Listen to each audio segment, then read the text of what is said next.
فقط توی 10 دقیقه با چند قلم مواد ساده میتونی این پاستیلای خوشگل و خوشمزه که سرشار از ویتامین C و یک گزینه عالی برای پیشگیری از سرماخوردگی هست رو آماده کنی. مطمئنم که بچه‌هاتون هم عاشقش میشن. سلام دوست قشنگم، منظری هستم. آب نارنگی و آب لیمو رو بگیرید بذارید کنار. حالا پودر ژلاتین رو با آب سرد مخلوط کنید. بعد از اینکه پفکی شد بذارید روی شعله اجاق گاز رو بنماریش کنید. به آب نارنگی اضافه کنید. برای شیرین شدنش هم عسل اضافه کنید.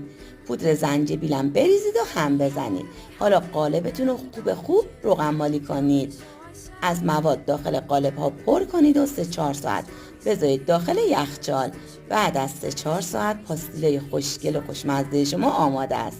منظری هستم و توی کانالم کلی غذاهای خوشمزه و فوری دارم. خوشحال میشم که کانالمون رو سابسکرایب کنین.